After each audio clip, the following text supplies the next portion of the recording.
Welcome, all you business geeks, to the Business Geeks podcast, an entrepreneurial show where three friends geek out loud and proud on everybody's business. I'm Super Joe Pardo of superjoepardo.com and indiepodcasters.com. I'm joined by my two wonderful co-hosts, Jennifer Crawford, the co-founder of Sparent.co, and Samantha Riley of SamanthaRiley.global. This week, we are talking about one specific topic because it's a biggie, and I think that we all have pretty strong feelings about it. And we are going to be playing a video probably throughout most of this episode called the Contrepreneur Formula Exposed, and it's powerful, and I know I have pretty strong feelings about it. I'm going to have to resist throwing out any kind of words throughout the show, so we'll see how this goes. So, the Contrepreneur. Who wants to take a first stab at this? Well, I always like to start with a definition. Sometimes we throw words out, and maybe people don't know what the heck we're talking about. And it's very easy to just tack on preneur to a lot of prefixes. So I have a couple of definitions. They're very similar, but so a contrepreneur or contrepreneurs are people who appear to be ambitious entrepreneurs offering exciting business opportunities, but who instead offer a scam that causes their victims to part with their money. Urban Dictionary calls them con artists who make their fortune by fooling wantrepreneurs into thinking they're getting a great deal or coming into some easy money, when the reality is it's the contrepreneur making the real money. So those are two definitions that will get this conversation started. The gentleman, Mike Winnett, who is the creator of the video that we're talking about, has really sort of made a second career for himself, exposing what he calls these Insta gurus. And it's a really fascinating topic, I think, because we've all seen them out there. And because of social media and other things, it's pretty easy for people to make themselves look like a legitimate brand, a successful business person, and we don't really have a great way of fact checking that. So that's where this discussion is, coming from. Mm-hmm. Yeah. I think that this is a tricky topic, to be honest, because I know for myself, I actually, depending on who we're talking about, can be on both sides of the fence. So this is going to be a very interesting topic. I don't know, should we start off with this Contrepreneur Formula that Mike talks about, which is what he's talking about essentially is NLP. NLP. Yeah. Neuro-linguistic programming. Okay. Yeah. For anyone who doesn't know. Thank you for filling that in, Jen. Appreciate it. Yeah. Well, I'm usually the one on the other side of these things where people throw out acronyms or words, and I'm like, I don't know what that means. So because I'm usually that person, I am always very sensitive to other people who might be hearing a term for the first time through no fault of their own. So yeah. So he goes on to say in this video that there is a formula, and he's come up with this formula, or noticed this formula, I should say. He hasn't created the formula, because he's gone and attended a lot of these events put on by these, quote unquote entrepreneurs, and so he's noticed similar things at all of them and how they go about convincing people to part with their money and buy their programs. Do I have that right? Absolutely. Yes. Did I just summarize that? Okay. All right. You summarized that so well. See, Lisa says, what's a contrepreneur? I think she came just a few minutes after the definition, or maybe she heard it. I think she'll catch on as we go through. Be able to go back. Absolutely. I think it will become obvious any moment. And I'm sure that I'm not the only person, or I'm hoping I'm not the only person that's been to one of these type events. Jen and Joe, have you been to one of these types of events that Mike's talking about in this video? I have not, but please understand, I am skeptical by nature, and I have this uncanny ability to spot BS. So, these types of events have always struck me as a little swarmy, if I can say that. A lot swarmy, because they are preying on people that really want to be successful and they want to make a lot of money, and they don't necessarily know how to go about it, but they have this picture of success dangled in front of them like a carrot, and these people are really good at convincing them that all of these riches are attainable without a lot of effort. And it's a highly unregulated industry, which compounds the problem, and I think makes this particularly I don't know. I don't want to say evil. That might be a little strong, but it makes it particularly ripe for a lot of victimization. Absolutely. This is where I start to where it starts to get a little bit tricky. They're talking about, in this video specifically, the Contrepreneur Formula. And what they're meaning by that is the sequence of events that happens right from before, the seating before you even walk into the room, the way that things are rolled out during the event. And it is a formula. Now, I've been to some of these more shady kind of events. And I know that we're going to go into those a little bit more, and I'm going to talk about one that I went to just this year. However, I also know people that use this formula that are not using it for evil. They're using it for good. And this is where I think that it's really, we've got to be careful that we don't tar everyone with the same brush, because one of my mentors, I signed up for his program. He was using this formula, and I worked with him for 3 years and learned so much. He's a really good guy, taught so much, and still does teach so much amazing content, but uses this same formula. So I think it's not the formula that's the problem. I think it's whether you use it for good or whether you use it for evil. Well, I have a question, Sam, regarding your mentor who uses the formula, because I think we're going to go through it. But one of the pieces of the formula, actually, there are a couple pieces. So one that involve getting other people involved in the examples that Mike Winnett is using. So when they need social proof, they're actually showing you or introducing you to other successful people, or they're showing pictures of them with successful people and with endorsements by successful people. But these endorsements, a lot of times, they have paid for. And they also will show you people like rushing up to purchase the program. So then you feel like, oh, like I need it too. Like this, I'm getting caught up in the excitement of wanting this. And that line to to purchase are also paid people. So my guess is that your mentor, although he may use the formula, doesn't necessarily take it to that level. No, so he still uses case studies, obviously. We have, like, as coaches, as business owners, we do need to use case studies. It's a really important piece of the puzzle. No, he doesn't pay them. How did I know that at the time? I didn't. I just believed him, and, he's a good guy and he's truthful, and they were real case studies. Lucky for me. And he didn't do the rush to the back of the room. Okay. So that piece he doesn't do that. And I think that's where I have the biggest issue. Like, I don't have a problem if you've got a marketing formula that works for you. I mean, we're all business people. We've all used marketing tactics. Where I part ways with marketing tactic is where they part with honesty and transparency. If you're going to show me a use case, show me a real use case. If you have a testimonial, like what's the problem with getting a real endorsement from somebody who's bought your program? If you can't, provide that, then, put on your suspicious pants, because I don't trust you anymore.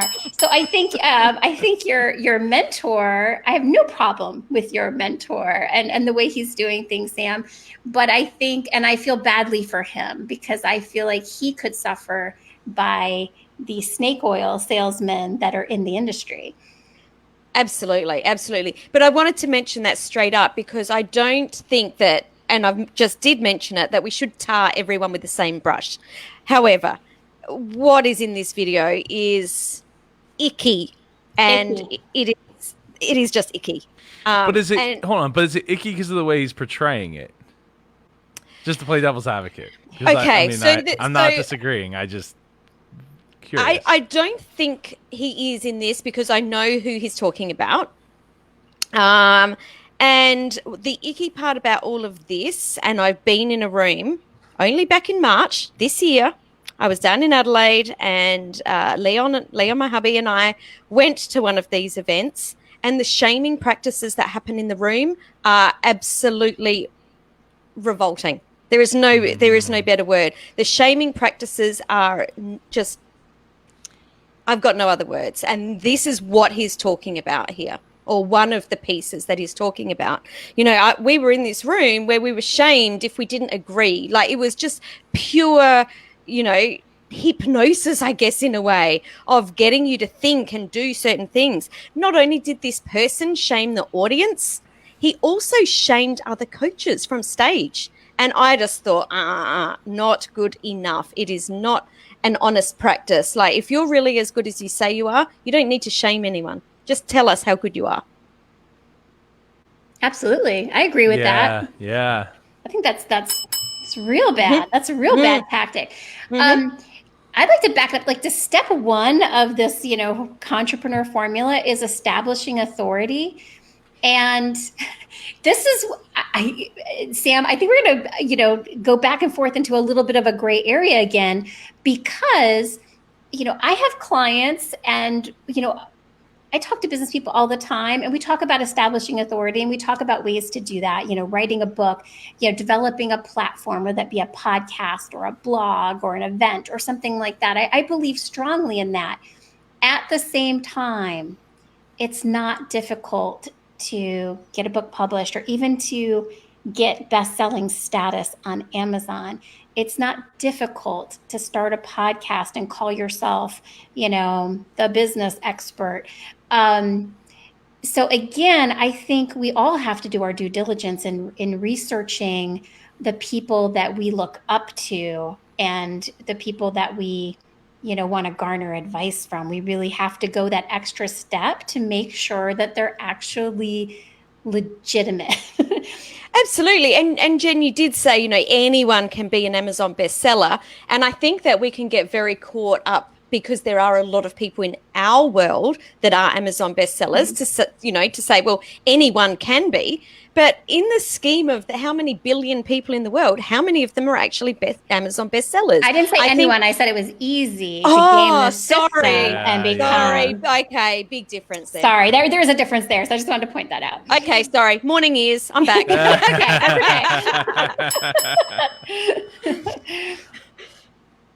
Well, there you go. but yeah, you're right. I mean, these are all, they're all legitimate tactics to build your authority, and there's nothing wrong with them. But there have been snake oil salesmen, they used to sell miracle cures for disease. Yep. They're always going to be out there, and they're always going to tarnish, or there's always going to be the potential for them to tarnish the reputations of people that are legitimate, right? We see it in almost every sector. Coaches, really, real big problem in the coaching sector, where there are people that are not great coaches and are not what they say they're going to be, and they're charging people a lot of money and not delivering any sort of results. And then there's the the legitimate people that are it's a calling, and they do actually make some meaningful differences in people's lives. Yep. So yeah, I don't know. I think what I take away from this, you guys can tell me, is that we really have to be more careful in who we idolize. Absolutely. I think one of the, and I hadn't heard this term, but I'd noticed it in other coaches, the term wishful identification. Had you guys heard that before this video? I haven't heard that term, No. but I get it. I get it when you explained it. Yeah, where the people in the audience or the people in, you know, the coach's audience want to be that person. I see it so often, and especially women coaches that, you know, they look gorgeous. They've got the perfect hair, the perfect suit, the perfect heels, the perfect color lipstick, and everyone's just fawning over them. I don't think they're actually listening to what those people are saying necessarily. They're just thinking, I want to be that person. And these people prey on that wishful identification. That happened to me once, and it had nothing to do with this topic, but I wishfully identified with a woman getting out of a convertible one time. And she just was beautiful, and she was dressed nice, and the convertible was so cool. I went to the car dealership that afternoon and bought my first convertible. And guess what? When you have curly hair and very fair skin, the last thing you need in your life is a convertible. I cannot be in the sun. I will spontaneously combust, and my skin is way too fair. My hair cannot be blown in the wind. It becomes a bird's nest.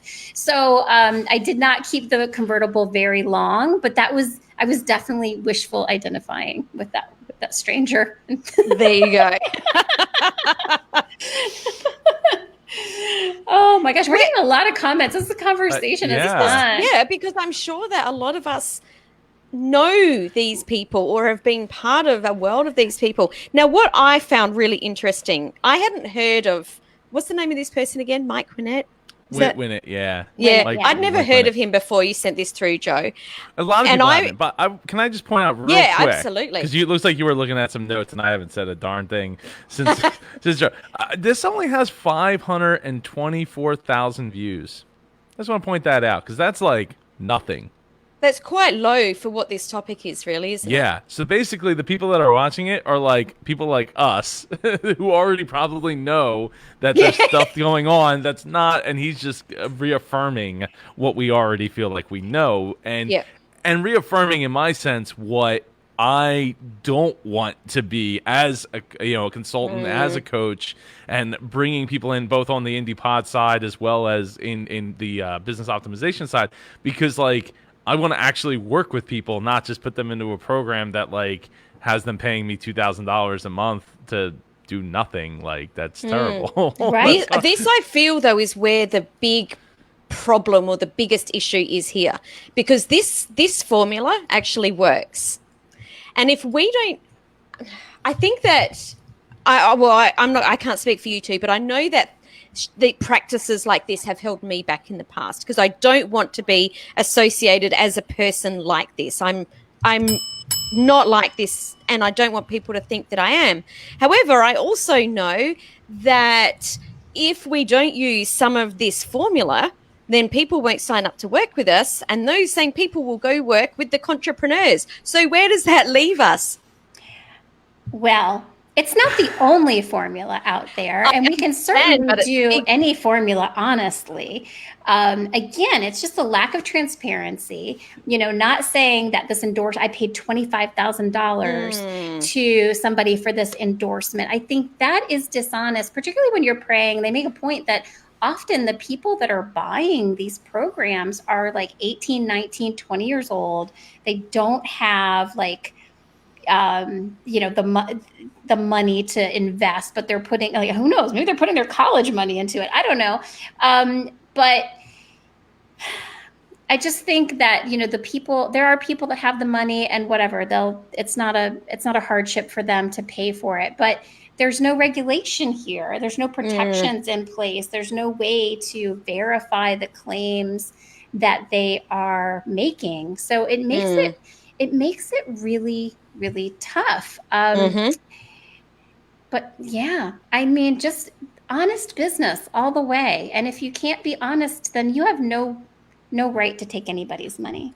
Absolutely. Can I also just point out in this video, he has a H zoom behind a blue Yeti that has no wire coming out of it.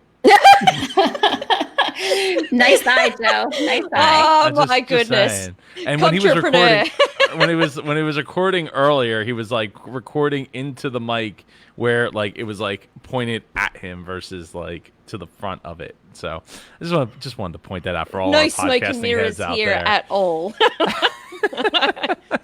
Which brings me to the next point, because as I was saying, I've never heard of this person, and I ended up going down a big rabbit hole a couple of weeks ago when you sent this through, Joe. And here's another interesting part of this, and this is where it gets really hard to kind of, who do you trust sort of thing. They were specifically talking about Gary Vaynerchuk, who is often at these events. He's the person that's put up on the advertising. So people say, oh, we got to go and see Gary Vaynerchuk. We got to go see Gary V. And he comes on just in the last hour, does his thing and goes off. And Mike said to him, it's great. You don't sell from stage. And Gary said, no, like he was pretty much saying how honest he was and how wonderful he was because he doesn't sell from stage. But hang on a minute, he gets paid because all of the other people pay to be there. Like, hello. He becomes the carrot. He's dangled out there. Like I've seen ads in my Facebook feed for events where Gary Vaynerchuk is the primary, picture that you see. But then when you look at the event and you look at the schedule, you realize, oh, I'm going to hear Gary V talk for 5 minutes. I'm gonna have absolutely no access to him. There's no Q&A. He's getting paid just to attach his name to this event and give it legitimacy and justify their really high ticket value. Again, we have to look beneath the surface of all of these, business experts who are promising us the sun. But really, where does that leave Gary V? He's the one that's sitting there saying, yeah, all of those other people are snake oil salesmen. I don't need to sell because I'm better than them. But he's showing up on the stage being paid because of them. Like, is that just me that thinks, hang on a minute? No. You're part of the whole little puppet show, mate. I mean, he's definitely in the ecosystem. I mean, if I don't want to speak for Gary V, but I could see him saying, well, hey, if somebody's willing to pay me $50,000 for, 15 minutes of my time, I'm going to take the money and walk away. You each have a responsibility to research and vet anything that you are spending your money on. That is not my job to do that for you. I'm just coming at it from maybe a Gary V angle. I don't know. I mean, this is a topic that is not necessarily black and white. There is some definitely gray area. There's lots of gray area. Well, there's Ty Lopez did an interview once with Mark Cuban. Does that make Mark Cuban in that same boat? Was he paid? I mean, Mark Cuban showed up at Ty Lopez's house. I know, but was he paid? I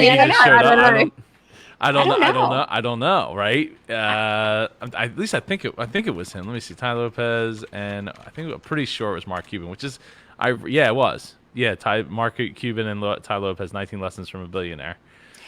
I think technically the FCC does require you to disclose if you pay for somebody's interview, because that becomes sort of an advertisement or something. I think right, it's an endorsement for you. An endorsement. So it's the FCC is probably not listening to every single podcast interview or YouTube video, but it's something to keep in mind. I mean, there is an effort, on the government side to make sure that people aren't swindled, but it's not ironclad, and it doesn't cover this particular case where these people are selling get rich programs.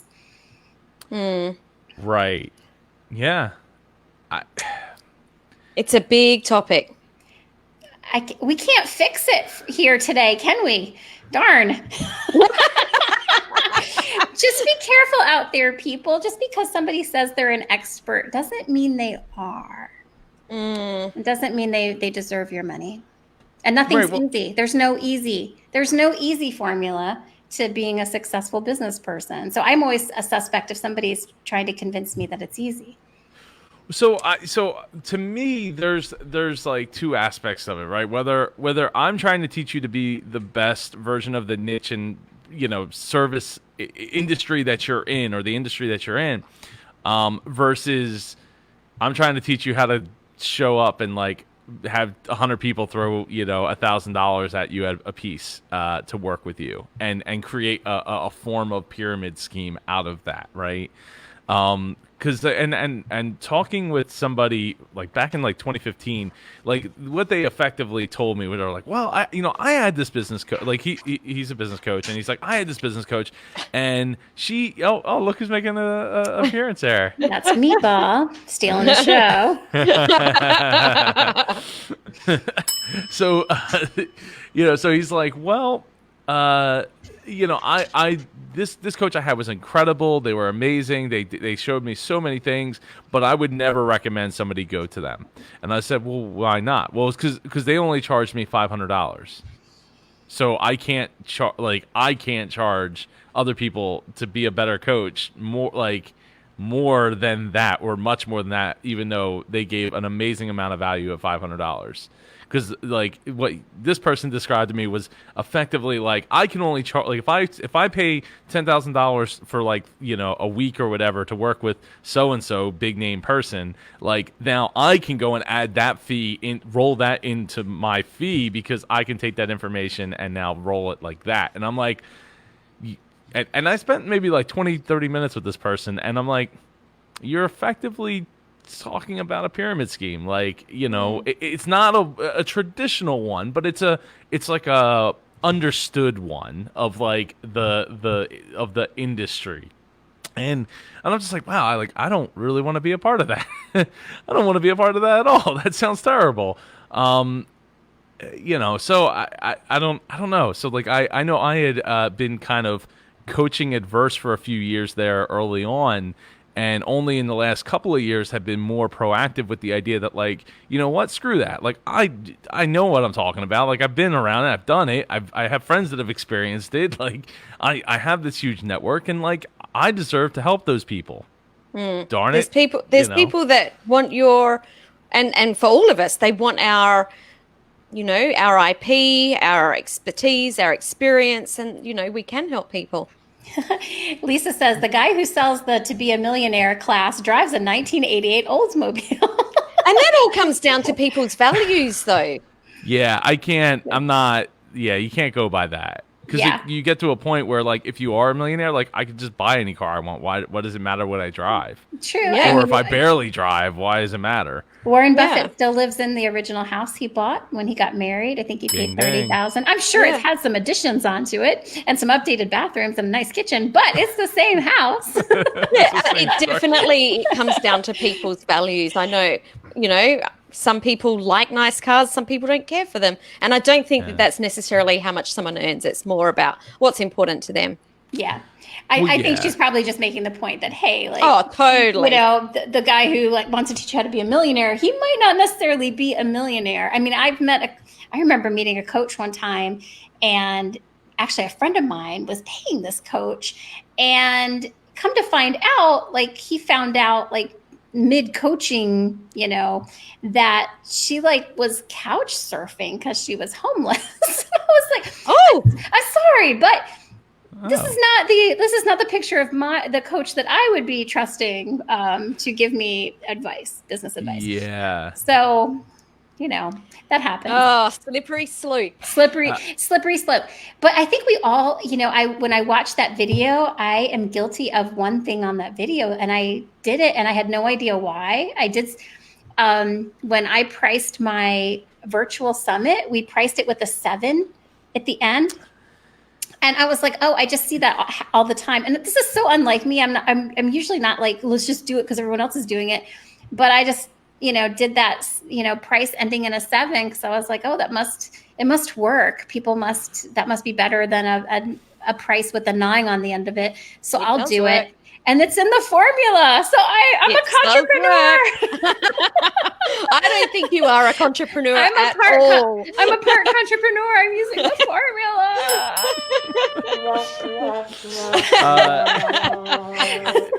Actually, there was a I forget, it was like Shopify or one of those shopping cart companies. I don't remember which one it was. Like 4 or 5 years ago, they did like a whole analysis of like whether you should have a 5 at the end, a 7, a 6, like, and they because they had access to a ton of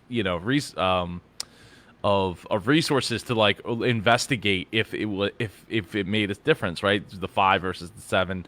And yeah, I think it was the 7 that people landed on. But I mean, look at like Walmart. Walmart uses the 7 for a long time too, and now they moved to 5 because it I don't know, because people got used to the idea that a 7. Eventually, it'll be the 2 because people will just get overly abundant to hear that, because it's just taking you off of the big number, right? It's $997 instead of $909. Oh, that's $100, but $97 is on $97. It's still much cheaper. I mean, I guess our brains, our reptilian brains, must respond to that. I just want to. Melissa Henry says that the 7 doesn't make me a contrepreneur. Just in case you guys were labeling me, I want to let you know that Melissa does not think I am. Oh, Brent, that's good. That's good. Yeah. So yeah, it's tough, and I think as you know, business owners, as coaches and stuff, I think that we need to just constantly look and reevaluate ourselves on what we're offering and validate with other people, with the testimonials that we're getting, that like, hey, we're not doing this so that we could have some fat bank account that makes other people feel like they can go get this fat bank account. Because like, if that's what you're selling, that's different, right? That's just different. I think that if we are providing other needs and other needs and other wants than just money, then I feel like we're doing it without even realizing it, that we're not in that boat. Totally. You know what else I think? And it just came to me as you were talking then, Joe. I think, going back to you saying there was only 500 and something thousand views. Yeah, 520,000 views, yeah. So the way that people find out about these things, right, is because these people have got huge marketing budgets and no one knows any better. What if good entrepreneurs like us, like the people that are watching this live stream, actually helped by spreading the message of all of us so that more people found out about the people out there doing good? I think that would be super helpful, so that we all help each other spread the message. I think that is so great. I think small business owners are like some of the best people I know, I've ever met, and that I, associate with. And all, with very few exceptions, they're very generous, hardworking people that will very enthusiastically support one another. Several of them are in the chat right now, which I'm so great. Lisa says she's been using social proof techniques for even her freebie downloads. It doesn't make us slimy. I agree. Social proof techniques do not make us slimy as long as they are honest, as long as they are real, not paid for, and genuine. Yeah. Absolutely. Well, there we go. Do we feel better? Do we feel any better? I feel a little better. I feel like we got this out of our systems. I think it bothers us so much because as business people, we try so hard to deliver honest value to our customers, that when we see other people, being successful by doing the opposite, it just really boils our blood. It really, really does. I would equate it to, and I don't know if this is going to resonate with either of you, but but in baseball with the steroids and stuff like that, right? And the steroids isn't necessarily changing. The people that are already going to be great are going to be great. The steroids really comes into play when you have people that are on the bubble of being able to make the team versus, and they're not taking steroids versus, the person they were competing against to keep that spot on the team was taking steroids. Because that happened here. There was a story that came up not that long ago about a pitcher that got bumped off the Phillies team and turns out that the guy who kept his job, kept his position, was taking steroids. So like, you know what I mean? Like it's those things where it's like they're not being genuine and it's hurting people, right? So in some ways it's hurting. This is hurting us as business coaches and consultants because it's taking money out of the pool from people who are like genuinely have the experience, genuinely have the fortitude to be genuine and want to help people in a way that isn't just about like the money part of it. Like that's and the thing is, I think we've all started businesses without going to any of these events. And you don't need to listen to a self-proclaimed business expert to start a business or have a successful business. I think another element of all of this is we need to learn to trust ourselves. If you want financial advice, read Warren Buffett's book. I mean, really go to the real experts. I think you're better off reading a book than by going to these events and then trusting your instincts. And I think that's all I have to say on that. I think you wrapped it up, Jen. I think so too. And thank you for the comments. I appreciate that, Lisa. We're trying to bring topics to light and go deeper into those topics and hopefully be somewhat entertaining throughout the time that we're doing it. So we appreciate that. We're apparently getting good feedback. So the ladies are in the house. The ladies showed up today. I mean, Brent, we are always happy to have you because you are the greatest. But it's nice to see all the ladies in the house. My friend Lisa and Melissa, they're amazing businesswomen themselves. Melissa just did my brand photography. I loved it. Oh, nice. Yes, I haven't seen that. No, you haven't even seen everything yet. Melissa Dumple Photography. If you need brand photos, and everybody does, I am a convert. You definitely should work with her if you are anywhere. So excited to see that. Anywhere nearby. Yeah, she's amazing. So creative, so different. Yes, that's me. Six-figure salon for women who love running to the bank. And we're not teaching you how to get rich quick. I just want to point that out because I realize that this might seem suspect with our conversation.